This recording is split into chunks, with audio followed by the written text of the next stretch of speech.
Tax fraud. Tax fraud is a term used in the construction industry to refer to practices that contractors use to cheat their workers, other contractors, and honest taxpayers. To learn more about tax fraud, visit www.stoptaxfraud.net. Tax fraud days of action occur every April. It is a time of solidarity on the issue when all UBC regional councils hold lawful demonstrations and job actions to inform the public about construction industry tax fraud. This year, between April 11th and 16th, 2022, the North Central States Regional Council of Carpenters, or NCS-RCC, expanded our previous year's campaigns to build awareness within our states, our communities, and the media. We joined elected officials and other partnering groups who could help amplify our message. A few of the 2022 NCS-RCC Days of Action events included: NCS-RCC members held banners at Capitol buildings in Iowa, Minnesota, Nebraska, North Dakota, South Dakota, and Wisconsin to increase public awareness of construction industry tax fraud and the days of action within the Regional Council. Members in Milwaukee and Madison, Wisconsin conducted 4 area standards pickets at work sites. Multiple contractors were targeted for not paying area standard wages and benefits.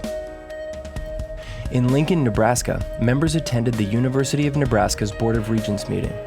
Political Director of Iowa, Nebraska, and South Dakota, Felicia Hilton, spoke to the regents about construction job sites at multiple campus locations where contractors are not paying area standard wages and benefits. Iowa began their days of action in Iowa City, conducting a picket on a contractor that operates under a tax fraud business model. Also, 2 pickets happened in Des Moines on work sites with contractors known for not paying area standard wages and benefits to their workers. In Minnesota, a picket was conducted at a work site where one subcontractor on the site was not paying area standard wages and benefits. Minnesota, Nebraska, and Wisconsin brought media and elected officials onto non-union construction sites where workers are being paid off the books. Area standards are not being met, and safety precautions are often lacking. In 5 of the 6 states, multiple news sources covered our tax fraud efforts.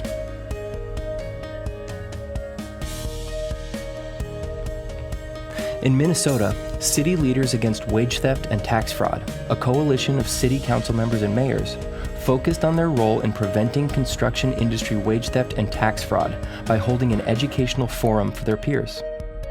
This also included candidates for county attorney, sheriff, local law enforcement, and city staff. Through these tax fraud days of action efforts, we are able to educate more people on the unlawful business practices that have infiltrated the construction industry and continue to victimize the workforce. As more and more people become educated, we need to rely on everyone to work together to hold upper-tier contractors accountable for hiring unethical contractors for the primary purpose of padding their pockets.